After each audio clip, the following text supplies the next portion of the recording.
Assalamualaikum warahmatullahi wabarakatuh. Kembali lagi di channel Radio Horor. Untuk kisah kali ini masih melanjutkan dari kisah yang sebelumnya, sebuah kisah yang ditulis oleh akun Twitternya @bulanpurnama0. Sebuah kisah yang berjudul Perjalanan Maut. Sebelum kita masuk ke ceritanya, tekan dulu tombol like video ini dan jangan lupa tekan juga tombol subscribe channel ini. Dan nyalakan juga lonceng notifikasinya agar tidak ketinggalan cerita-cerita lain dari channel ini. Dan bagi teman-teman yang ingin membaca langsung ceritanya, nanti silakan saja kunjungi linknya yang nanti akan saya sertakan di kolom deskripsi. Dan jangan lupa follow juga akun penulis. Dan seperti apa untuk kelanjutan kisah ini? Langsung saja kita simak berikut ini. Sabto keluar dari hutan dan naik kembali ke dalam bis. Di situ Aki lihat Sabto menggiring para gadis itu masuk ke hutan satu persatu. Aki yang menyaksikan kejadian itu langsung menyadari sesuatu. Para gadis itu akan ditumbalkan kepada makhluk itu. Aki gusar. Dia tidak bisa berbuat apa-apa selain menyaksikan kejadian itu. Mbah Putri yang melihat gerak-gerik Aki geram, seraya berkata, "Ayo turun. Biar aku saksikan sendiri bagaimana ritual itu. Mungkin ini akan menjadi pengalaman terakhirmu berada di dunia busuk ini." Aki enggan, dia tidak mau terlibat lebih jauh. Namun sorot mata Mbah yang ia lihat dari kaca spion membuatnya tidak kuasa menolak. Mereka berdua turun dan masuk ke hutan. Berjalan lumayan jauh menuju tempat yang tidak pernah ia sadari akan mengantarkannya kepada kematian para gadis itu. Aki mengikuti Mbah dari belakang, tanpa ada pencahayaan sedikit pun. Aki hanya mencoba mengikuti suara langkah Mbah yang menginjak dedaunan kering. Kers. Suara daun kering berbelok ke arah kanan. Aki ikuti itu. Namun suara langkah itu semakin cepat. Aki berusaha mengikuti.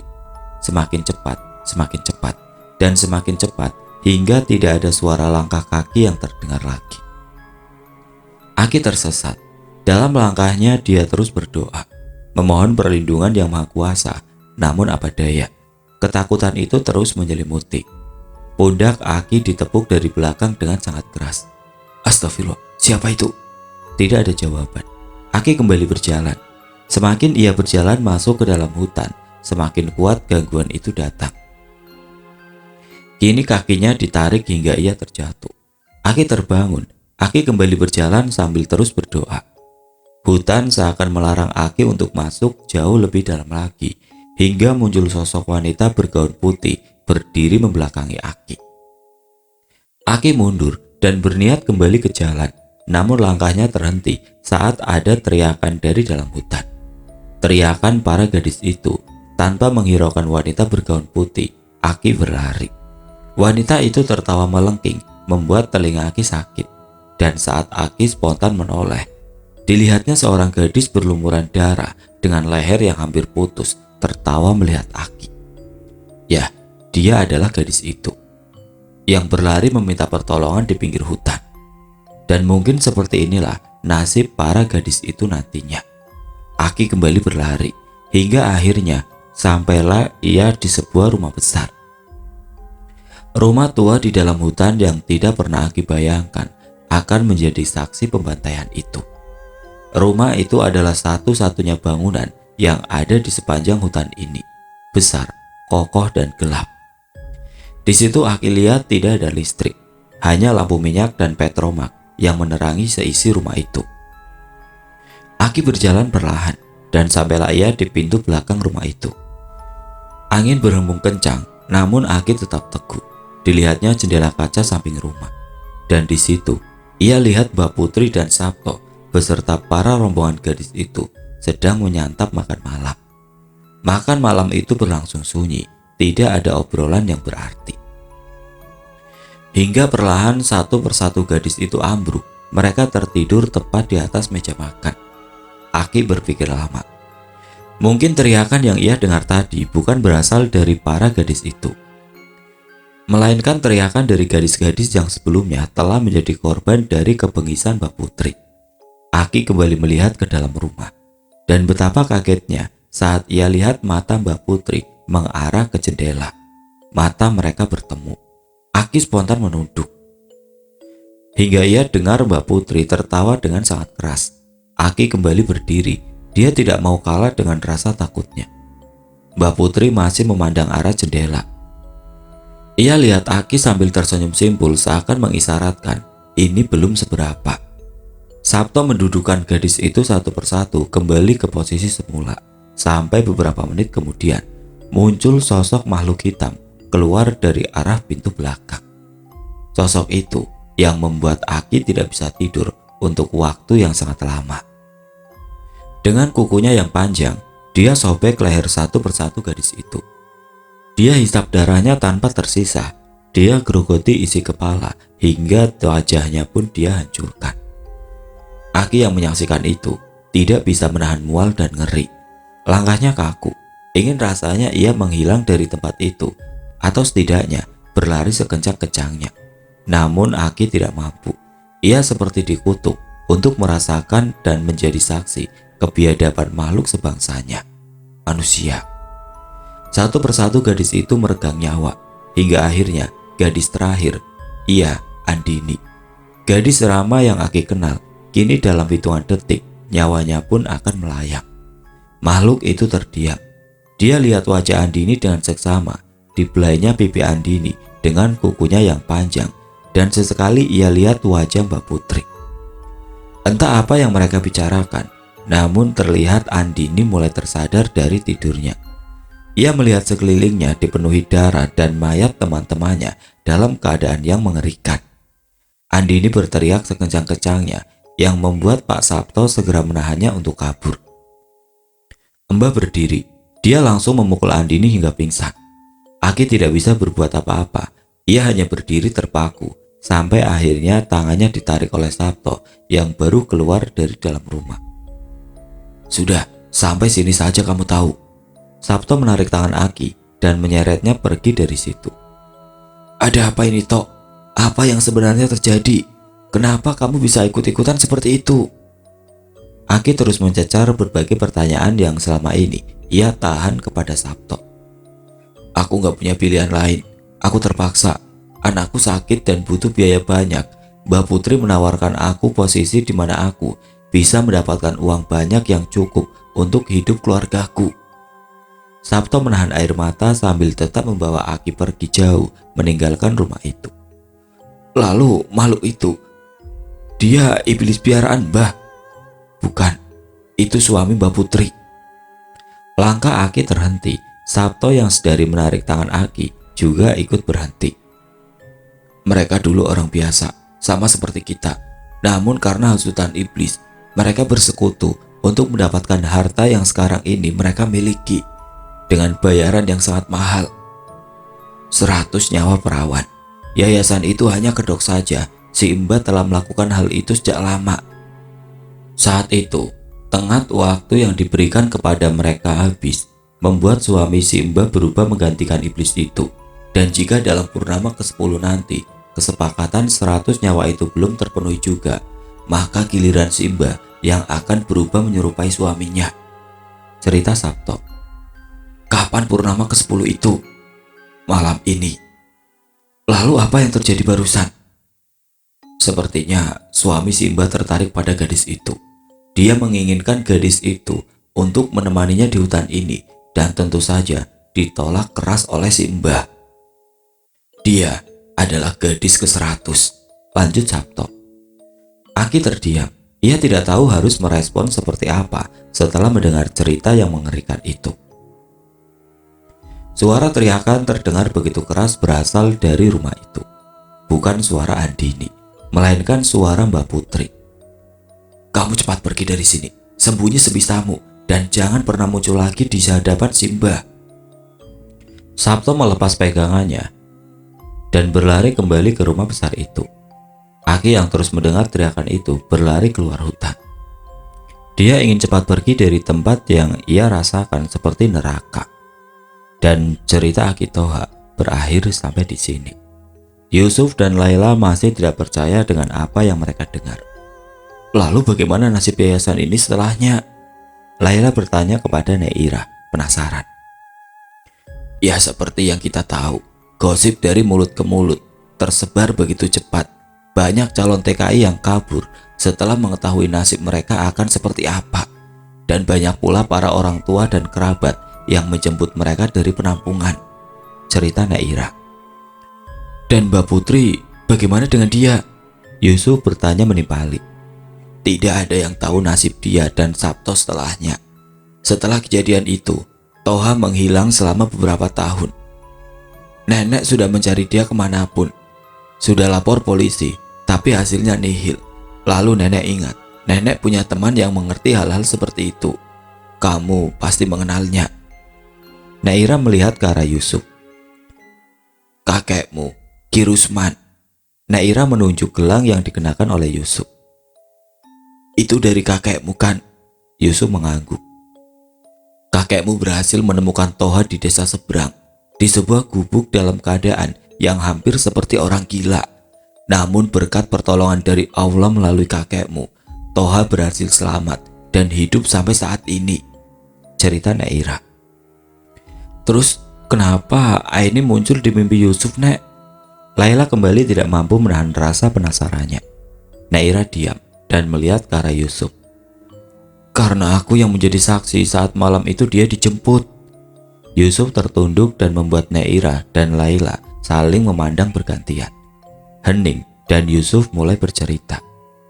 Saya sedikit lupa, Nek.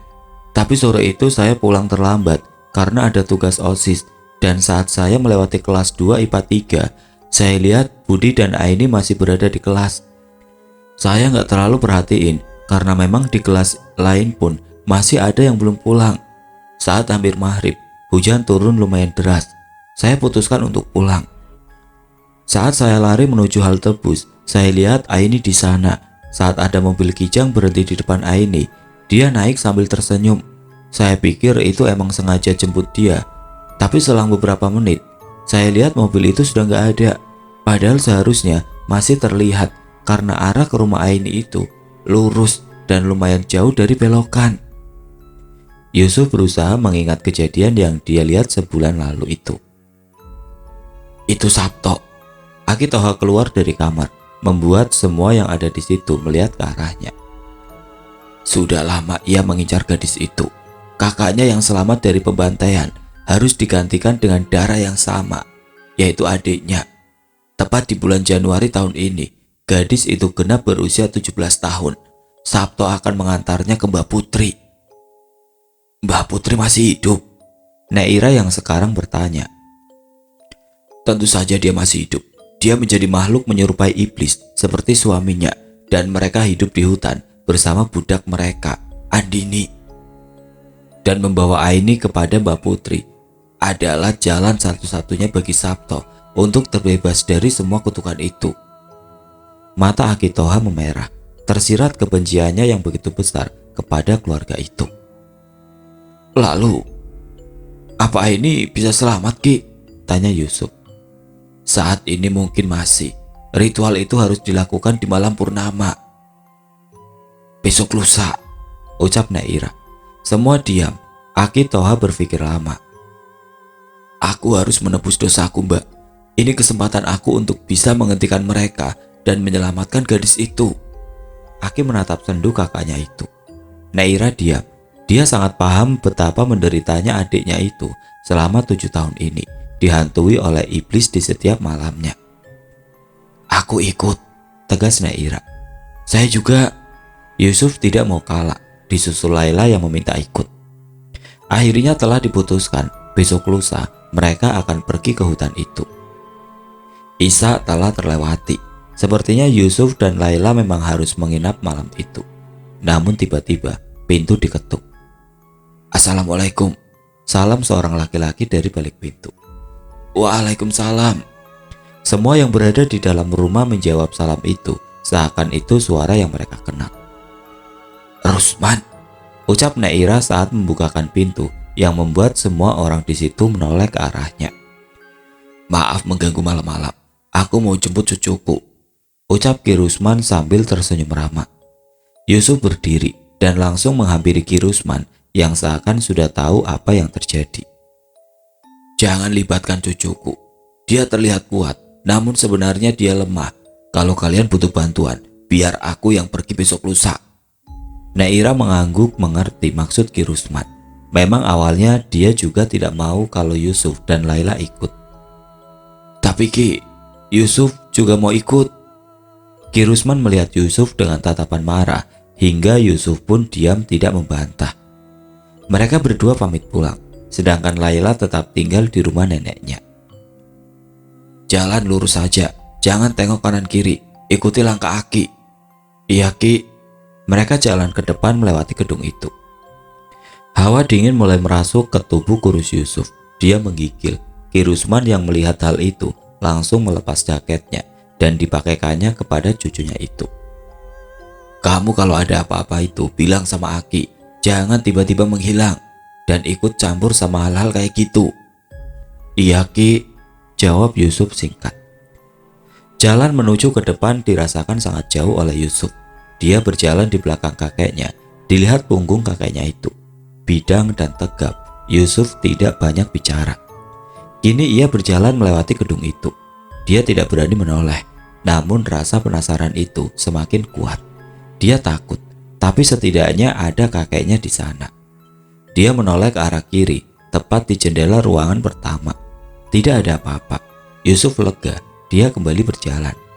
Namun tiba-tiba, sesuatu keras menghantam kepalanya. Yusuf ambruk dan kembali pingsan. Brak, brak, brak. Tepat pukul 11 malam, pintu rumah Naira kembali digedor. Semua orang terbangun dan bergegas menuju pintu depan. Saat Naira membukakan pintu, dan betapa terkejutnya ia saat melihat Ki Rusman berdiri dengan nafas terengah-engah. Di mana cucuku? Ucapnya dengan nada tinggi. Semua orang saling berpandangan. Sudah jelas-jelas mereka lihat dengan mata kepala mereka sendiri kalau Yusuf dijemput olehnya. Sialan, Ki Rusman tidak kuasa menahan amarahnya. Toha, ikut aku sekarang dan kalian berdua tunggu di rumah sampai kami pulang. Jika malam ini ada yang datang, jangan bukakan pintu. Tetap diam di dalam rumah sampai adzan subuh berkumandang. Naira menyanggupi, seraya melihat dua orang itu pergi berlalu meninggalkan rumah. Mereka pergi mengendarai motor tua milik Ki Rusman. Apa ini kerjaan Sabto Ki? Tanya Aki Toha yang duduk di depan memegangi kemudi motor. Ah, kamu ngomong apa?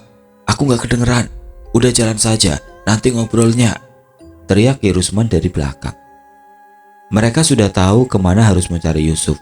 Motor pun melaju semakin kencang menerjang gelapnya malam. 1 jam berlalu masih belum sampai.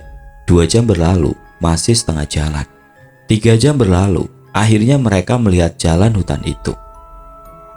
Ki Rusman dan Aki Toha turun dari motor dan mereka langsung berlari masuk ke dalam hutan. Apa ini kerjaan Sabto Ki? Tanya Aki Toha kembali. Sepertinya kamu masih belum tahu Sabto. Dia sudah mati. Bagaimana mungkin? Aki Toha tidak percaya. 7 tahun lalu, bersama para gadis itu, ia dibunuh sebagai gantinya.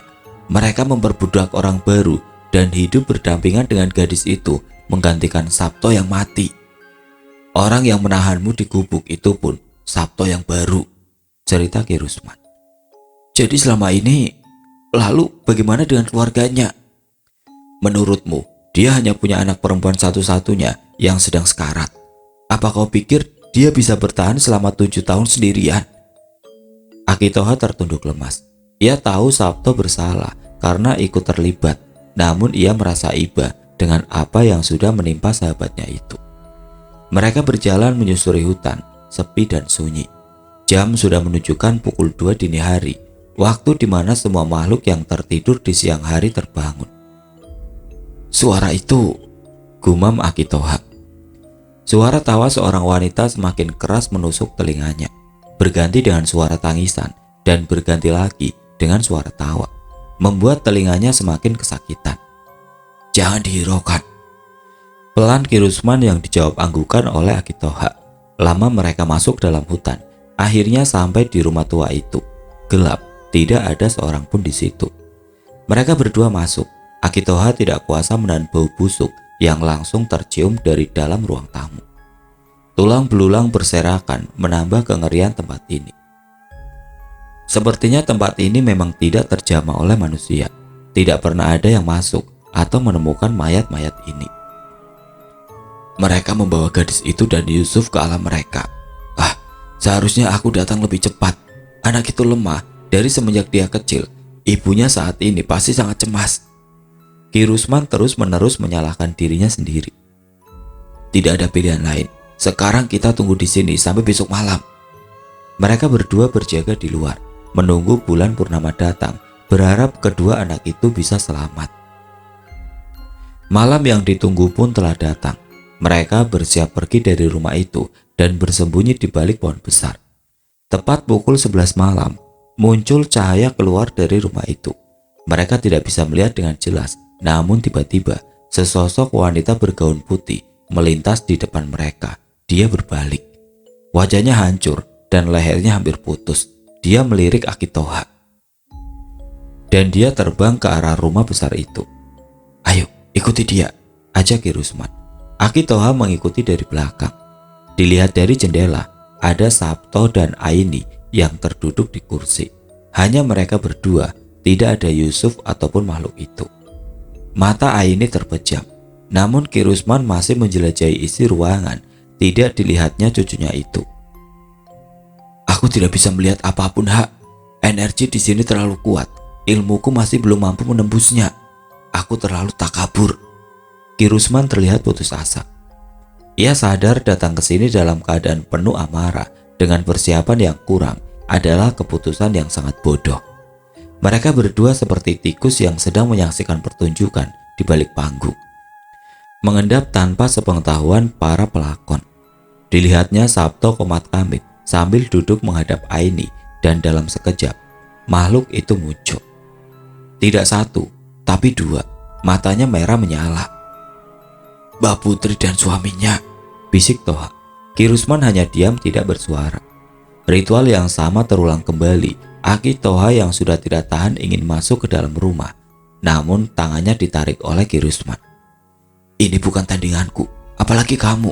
Nyawa gadis itu memang sudah ditakdirkan tidak bisa selamat, namun cucuku masih bisa kembali. Kita tunggu di sini sampai aku bisa melihat keadaan cucuku. Ki Rusman masih mencengkram tangan Toha dengan erat. Makhluk itu menghampiri Aini, membelai lembut rambutnya. Cat. Darah keluar deras saat kuku yang tajam itu merobek lehernya. Dihisap darah Aini, gadis yang malang itu sampai habis tidak bersisa. Wajah cantiknya rusak tidak berbentuk, mual dan ngeri bagi sesiapapun yang menyaksikannya. Aini kini hanya tinggal sebuah nama yang nantinya akan menjadi sebuah cerita. Lama mereka berdiri di balik jendela, hingga akhirnya hal yang tidak pernah mereka bayangkan terjadi. Perlahan makhluk itu berubah, kembali ke wujud aslinya, suami Mbak Putri. Ia tertawa dengan keras, seakan kemenangan sudah ada di tangannya. Namun, tidak dengan satunya. Dia masih berwujud seperti iblis itu. Mbak Putri tidak berubah. Suaminya tersenyum melihat ke arah iblis itu. Dengan cepat kilat, iblis itu mengangkat tubuh sang suami dan membantingkannya ke atas dan ke bawah hingga berulang kali. Hingga tubuhnya hancur tidak berbentuk. Dia mati. Untuk kesekian kalinya. Sabto yang menyaksikan itu tidak luput dari serangannya. Wajahnya hancur dibenturkan ke meja kayu di depannya. Dia mati. Dan tubuhnya seketika berubah. Ibu Nuri, gumam Aki Toha. Iblis itu tertawa terbahak-bahak seolah dialah pemenang yang sebenarnya. Dan perlahan iblis itu mulai berubah wujud. Seorang wanita berambut panjang terurai. Dia bukan Mbak Putri. Dia. Aki Toha tidak mampu menyebut namanya. Andini, ucap Ki Rusman. Aki Toha ambruk. Entah kekuatan apa yang membuat ia tidak sadarkan diri dan jatuh begitu tidak berdaya. Ya, Andini masih hidup. Dia bersemayam di tubuh iblis itu, Mbak Putri. Dia mati dibunuh suaminya sendiri. 7 tahun lalu, tepat ketika suara jeritan itu terdengar oleh Sabto dan Toha, Andini bukanlah gadis yang sama. Hidup dengan iblis membuatnya berubah menyerupai wujud mereka. Bahkan adik yang sangat ia sayangi itu tidak pernah lagi ada di benaknya. Nyawa adiknya ia rela korbankan untuk bisa menghirup udara kebebasan. Namun ia tidak pernah menyadari, iblis tetaplah iblis, apapun bentuknya. Kalau kau ingin cucumu kembali, jangan pernah ganggu aku, dan jangan pernah muncul di hadapanku. Andini melihat ke arah Ki Rusman dan bernegosiasi melalui tatapannya. Ki Rusman mengangguk setuju. Dia tahu kekuatannya tidak cukup untuk melawan iblis itu. Temukan dia di antara batu di bawah pohon pinus. Dan Andini pun menghilang. Tidak butuh waktu lama, Ki Rusman bergegas meninggalkan tempat itu. Ia seret Akitoha yang masih belum sadarkan diri.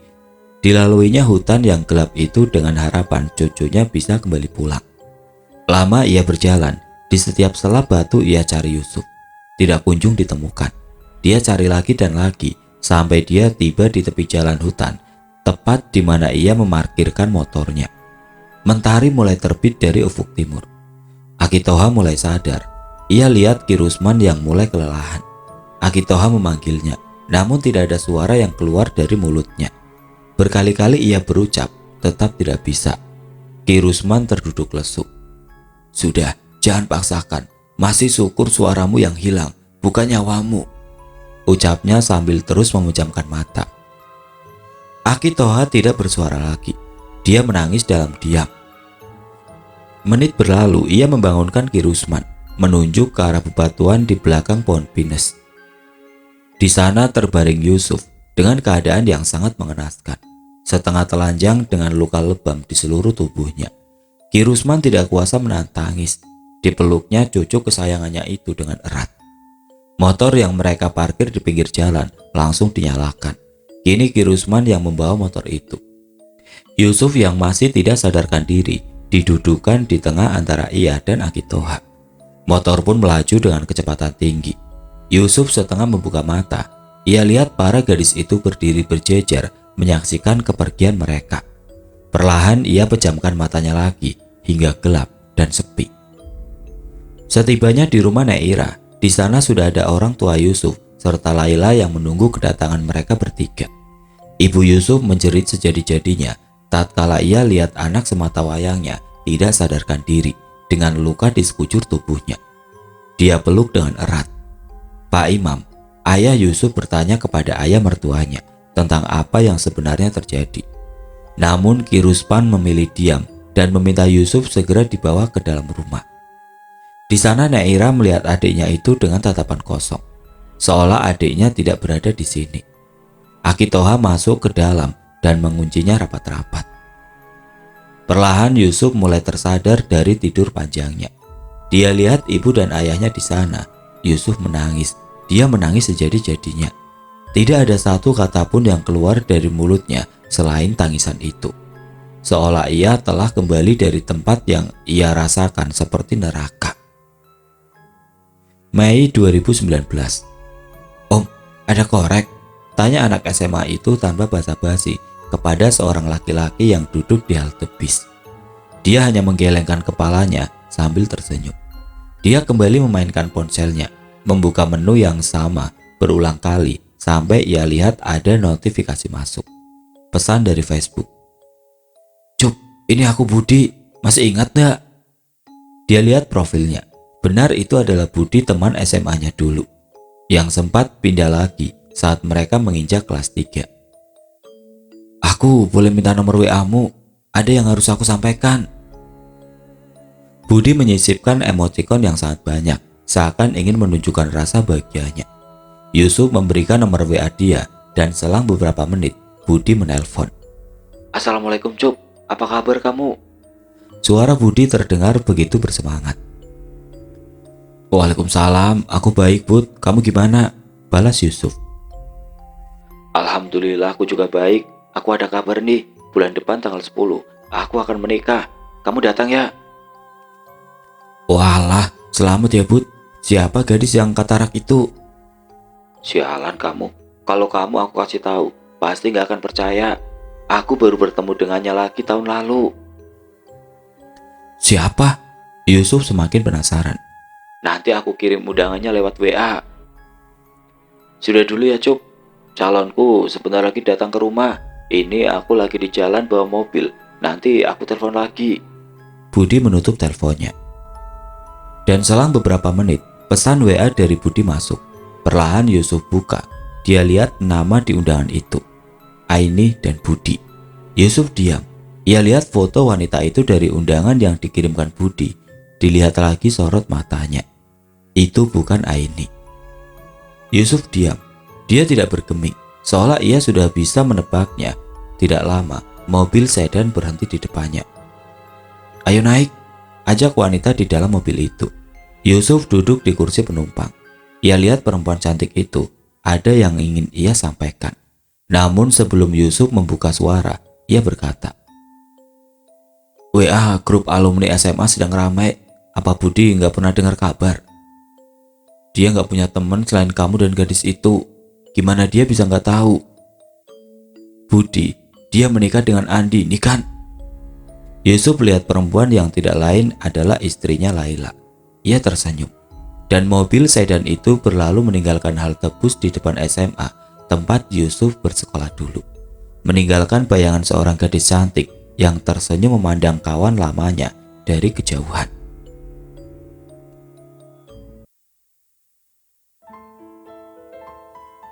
Oke teman-teman, sekian untuk cerita kali ini. Bagaimana menurut kalian tentang kisah ini? Tulis komentar kalian di kolom komentar.